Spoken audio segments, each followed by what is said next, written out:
The German tank commander stood on his Panzer IV and urinated toward the burning British column. His crew laughed. Smoke rose from 3 destroyed Churchills spread across the valley floor like dead elephants. The date was February 19, 1943. The place was Kasserine Pass, Tunisia. The Afrika Korps was winning. Sergeant Thomas Brennan watched through his periscope from 800 meters away. His Churchill Mk3 sat behind a rocky outcrop, engine idling, crew silent. They had seen everything. The charge. The slaughter. The mockery. Turtles, the Germans called the Churchills. Schildkröten. They laughed at the slow speed, the weak gun, the shape that looked like something from the last war. And perhaps they were right. The Churchill crawled at 15 miles per hour on good ground. The Panzer IV could reach 25. In the flat Tunisian desert, speed meant survival. The British tanks had none. Corporal Danny Shaw gripped the steering levers until his knuckles turned white. He was 22 years old. His brother had died at Dunkirk, drowned in the Channel while waiting for a boat that never came. Danny had joined the Royal Tank Regiment to kill Germans. Instead, he sat in a slow metal box while his countrymen burned. "We should have charged with them," Shaw said. Brennan did not answer. He was watching the terrain. The valley floor was flat and open, perfect for the fast German tanks. But to the east, the ground rose sharply. Rocky slopes climbed toward a ridge that overlooked the entire battlefield. The Panzers had not gone there. They stayed on the flat ground where their speed gave them power. The Churchill tank was born from failure. After Dunkirk, the British Army needed a new infantry tank quickly. Engineers designed the A-22 in less than a year, rushing it into production while still fixing problems. The early models broke down constantly. Tracks snapped. Engines overheated. Soldiers cursed them. But the designers had built something the critics never understood. They remembered the trenches of the First World War. They remembered the mud of the Somme and the slopes of Passchendaele. They built a tank that could climb where others would slide, grip where others would spin. Wide tracks distributed weight. Low gear ratios provided torque. The suspension hugged uneven ground like a creature born to crawl. None of that mattered at Kasserine. The battlefield was flat. The Germans were fast. The British died. That night, Brennan's crew camped beside the wreckage of a destroyed Churchill. The dead crew had been pulled out and covered with tarps. Private Albert Morrison, the loader, sat apart from the others and wrote in his journal by candlelight. Before the war, Morrison had been a schoolteacher in Bristol.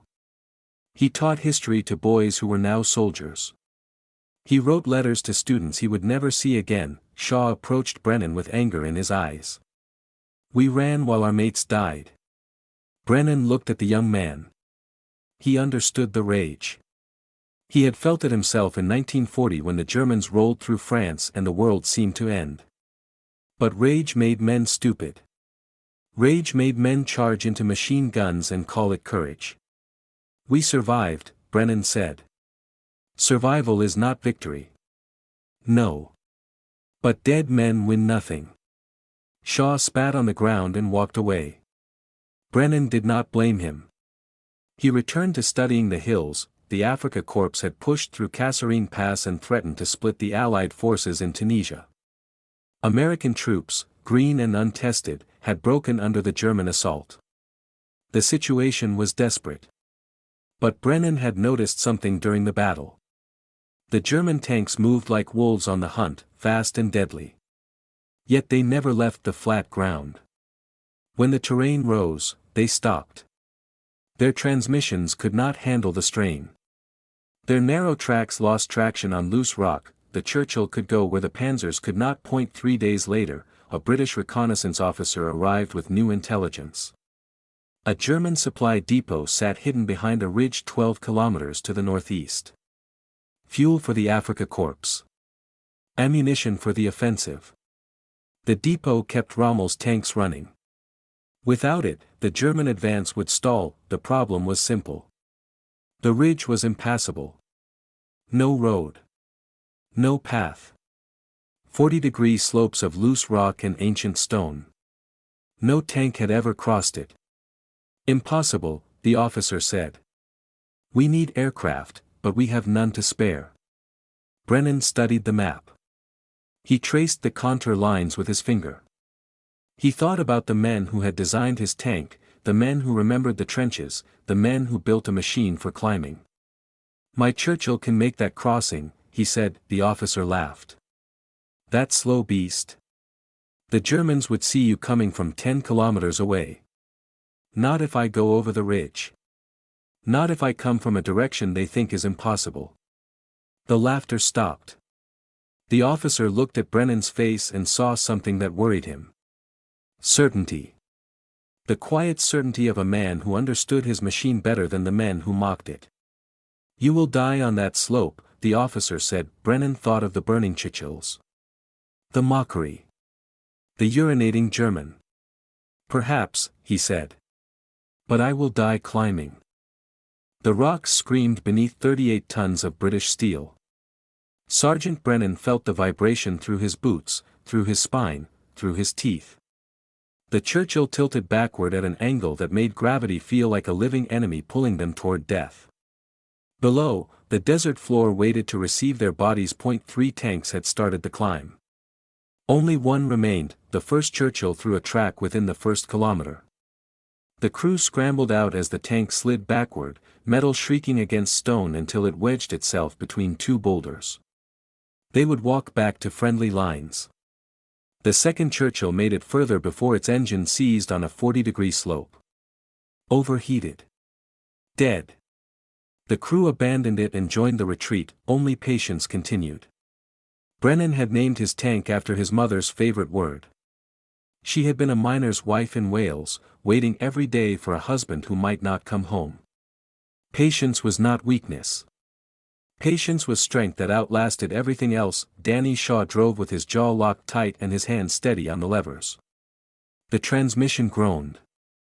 The tracks clawed at loose shale and found purchase. Inch by inch, the tank climbed. This is suicide, Shaw said through gritted teeth. No, Brennan replied. This is what she was built for. The Churchill Mk3 carried armor up to 102 mm thick on its front.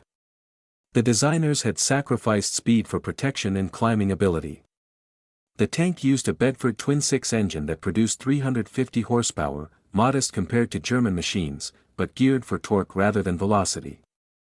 The suspension system was revolutionary for its time, with 11 small road wheels on each side that distributed weight evenly across soft or uneven ground. Where a Panzer would dig in and spin its tracks, the Churchill gripped and crawled. Albert Morrison sat in the loader's position with shells stacked around him like prayer beads. He had stopped writing in his journal. There was nothing to write except the sound of the engine screaming and the smell of burning oil. He thought about the boys in his classroom who had asked him what war was like. He had not known then. He was learning now. The terrain grew worse. The slope steepened. Rocks the size of footballs rolled beneath the tracks and bounced down the mountainside. Twice, the tank began to slide backward. Twice, Shaw found traction at the last moment and pulled them forward. Sweat ran down his face and dripped onto the controls. Brennan watched through his commander's hatch. The sky above was pale blue, empty of aircraft. The ridge was close now, perhaps 200 meters. Beyond it lay the German supply depot that kept Rommel's Afrika Korps alive. Fuel. Ammunition. Spare parts. Without these supplies, the German offensive would starve. The Allies might hold Tunisia. The war might turn. All of this depended on a tank that climbed where others could not. At noon, they reached a shelf of flat rock and stopped to let the engine cool. The crew climbed out on shaking legs. Shaw vomited against a boulder. Morrison sat with his back to the tank and stared at the sky. Brennan checked the tracks and found them holding, though worn. The Churchill was built to take punishment. Today, she was proving it. From this height, Brennan could see the battlefield where his comrades had died 3 days ago. The burned husks of the Churchills were still visible, black scars on golden sand. The Germans had moved on, pushing deeper into Allied territory. They thought the battle was over. They thought the Churchills were a joke. They were wrong. 2 hours later, Patience reached the summit. Brennan looked down the far side of the ridge and saw the depot spread out below like a gift. Fuel trucks lined in neat rows. Ammunition crates stacked under camouflage netting. Half-tracks parked in the shade of canvas shelters. Perhaps 50 German soldiers moved among the supplies, relaxed and unaware. They were 50 kilometers behind the front lines. They felt safe. There was one problem. A German observation post sat on a rocky knoll 200 meters to the north. 2 soldiers manned it with binoculars and a radio. If they spotted the Churchill, they would call for reinforcements. Panzers would arrive within the hour. The mission would fail. Morrison spoke for the first time in hours. They are not watching the hills. They think nothing can come from this direction. It was true. The observers faced west, toward the distant front lines. They watched for aircraft, for dust clouds from approaching vehicles, for any threat from the expected directions. They never looked east. They never looked up. Why would they? No tank could climb that ridge. No enemy could come from the impossible direction. Brennan smiled. It was not a pleasant expression. It was the smile of a man who had been mocked and was about to answer. "We wait for dusk," he said. "Then we roll down in silence. Engine off. Gravity does the work.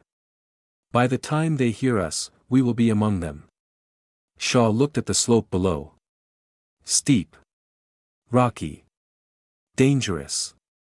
If we lose control, we die. If we do nothing, others die. Our choice is simple. The crew climbed back into the tank. They checked their weapons. They loaded the 6-pounder gun. They waited for the sun to bleed red across the African sky. The mockery was about to end. The tank rolled through darkness like a steel ghost hunting the living. No engine noise. No warning.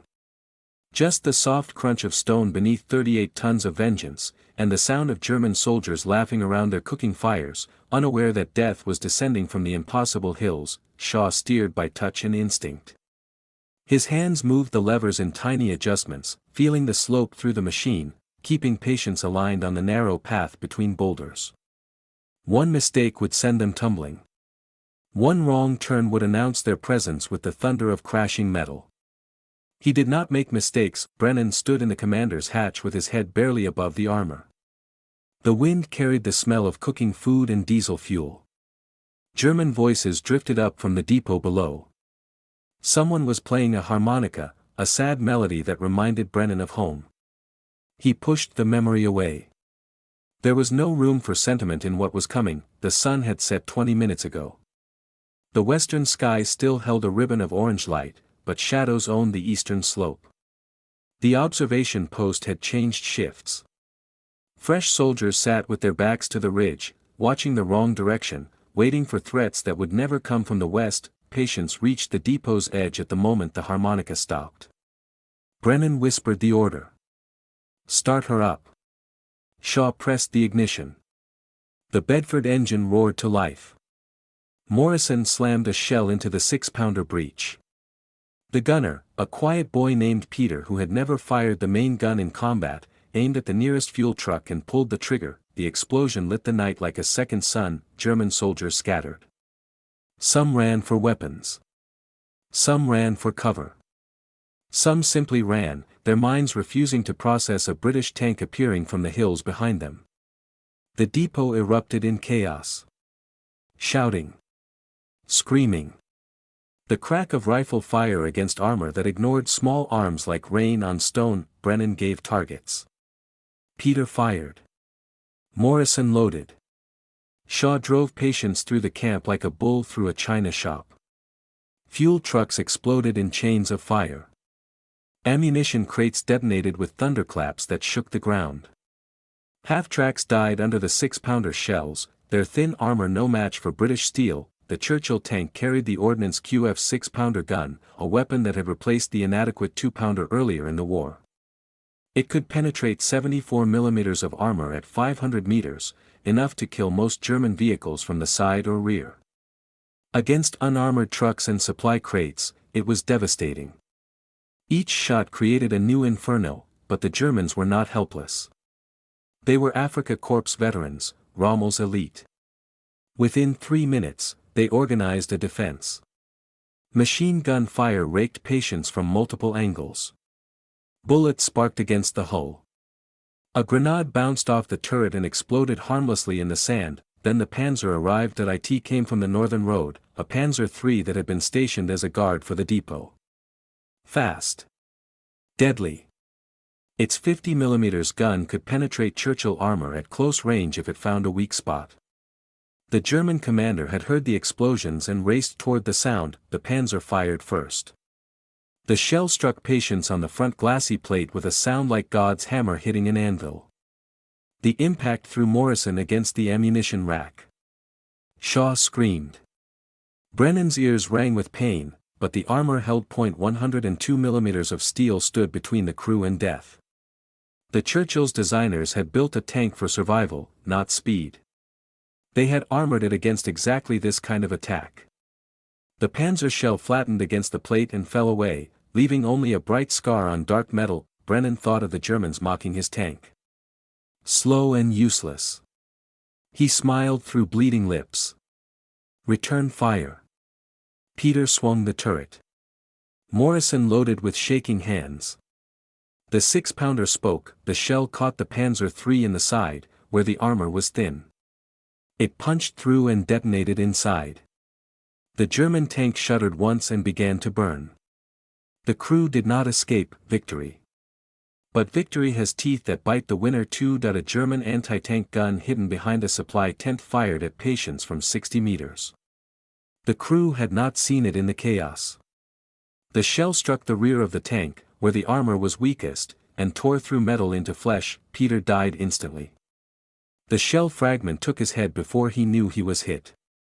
His body slumped over the gun he had finally learned to fire. Brennan felt something hot punch through his shoulder. Blood ran down his arm. Shaw screamed as shrapnel ripped into his forearm. Morrison was thrown against the hull, dazed but alive. The engine coughed. Black smoke poured from the rear vents. The track on the left side ground and stuttered. Patience was dying, but she was not dead yet. Morrison crawled to the gun. He had never been a gunner. He was a schoolteacher who loaded shells and wrote letters. Tonight, he became something else. That he aimed at the anti-tank gun's position and fired. The shell struck the sandbags and detonated among the German crew. The gun fell silent. Brennan forced words through pain that wanted to steal his consciousness. Destroy the rest. Then we leave. Patience turned her wounded body toward the remaining supplies. Morrison fired until the ammunition ran out. The depot burned behind them, a pillar of fire that would be visible for 50 kilometers. The mission was complete. But the night was not over. The dying tank crawled across the desert with 3 bleeding men inside and 1 dead boy wrapped in a tarpaulin. Behind them, the German depot burned against the night sky like a fallen star. Ahead, 50 kilometers of enemy territory waited to finish what the anti-tank gun had started. Patience groaned with every meter. The left track slipped and caught, slipped and caught. The engine coughed black smoke and strange noises. Shaw drove with one arm, his left wrapped in bloody bandages torn from his shirt. Brennan sat in the commander's position with his shoulder packed with gauze and his vision swimming from blood loss. Morrison loaded shells that would never fire into a gun that had no gunner. German patrols were hunting them. Headlights swept across the desert like searchlights hunting escaped prisoners. Radio chatter crackled through the night, giving orders in harsh German that Brennan could not understand but could guess. Find them. Kill them. Avenge the depot. The Afrika Korps did not forgive. Shaw spoke through gritted teeth. We cannot outrun them. It was obvious. Patience could barely manage 10 kilometers per hour. The German trucks could triple that speed. In open desert, the hunt would end within an hour. They needed something else. They needed a place where speed meant nothing. Brennan saw it through pain-blurred eyes. A narrow wadi cutting through a rocky escarpment to the west. The walls rose steeply on both sides. The floor was strewn with boulders and loose stone. No sane commander would take a wheeled vehicle into that terrain. No sane commander would expect a tank to enter it either, but sanity had ended hours ago, when 3 Churchill started climbing a ridge that everyone said was impossible. There, Brennan said. Into the wadi. Shaw looked at the narrow gap in the rocks. Even healthy, patience would struggle with that terrain. Damaged and dying, she might not survive the first 100 meters. She cannot make it, Shaw said. She has to. The tank turned toward the escarpment. Behind them, headlights grew closer. German engines howled in pursuit. Time was bleeding away as fast as the blood from Brennan's shoulder. Patience entered the wadi like a wounded animal crawling into a cave to die or heal. The walls closed around them. Darkness swallowed the stars. Shaw could see nothing but shadows and the faint gleam of rock ahead. The climb began. This slope was worse than the first. The track damage made every meter a battle. The engine overheated twice, forcing them to stop while Shaw prayed to gods he did not believe in. Morrison sat with Peter's body and whispered apologies for bringing a boy to war. Brennan faded in and out of consciousness. In his dreams, he was back in the Welsh mines with his father, crawling through tunnels that squeezed the breath from his lungs. His father's voice echoed in the darkness. Slow and steady, boy. The mountain does not care how fast you go. The mountain only cares if you stopped. He woke to find Patience still climbing. Dawn arrived like a promise. Pink light spilled over the ridge above them and painted the rocks in shades of rose and gold. The wadi opened onto a hidden plateau, a shelf of flat stone overlooking the desert below. Shaw killed the engine. It died with a final shudder, as if grateful to rest at last. They had made it. From this height, Brennan could see the German patrols still searching the flatlands.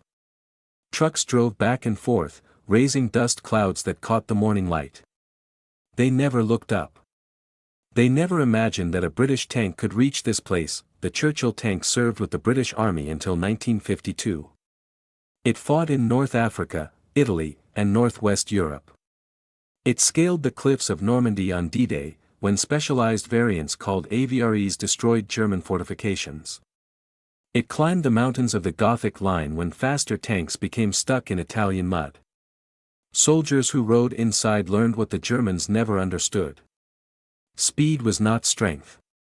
Endurance was not weakness. The things that others mocked might be the things that saved your life. Hours passed. The sun rose higher. Brennan drifted between sleep and waking, his body fighting to survive what his mind had already accepted as victory. At noon, a British reconnaissance aircraft spotted them. The pilot saw the burned, battered tank sitting on a plateau that should have been unreachable. He reported the sighting with words that became legend among the tank crews of the Royal Armoured Corps. Churchill on the high ground. Impossible position. Crew alive. Send recovery. By afternoon, a team arrived. They found 3 wounded men and 1 dead boy inside a tank that had no right to be there. Brennan was carried out on a stretcher. He looked at Patience one last time, her armor scarred and scorched, her tracks shredded, her engine silent forever. They called her slow, he whispered. They called her useless. He closed his eyes. She brought us home. Shaw stayed with the tank until the recovery vehicles arrived. He placed his hand on her armor, still warm from the morning sun. He thought about his brother, drowned at Dunkirk, waiting for rescue that never came. He thought about Peter, dead at 19, buried in sand that was not his home. That he cried for the first time since the war began. Morrison sat on a rock and wrote the final entry in his journal. The words came slowly, because some truths resist language. The Germans build tanks for speed. We build tanks for survival. Tonight, I learned which matters more. That he closed the journal and watched the sun climb toward noon. Somewhere below, the Afrika Corps was counting their losses. The depot was ash. The offensive would stall. The war would turn, and high on an impossible plateau, a mocked and broken tank rested in silence, waiting to be remembered.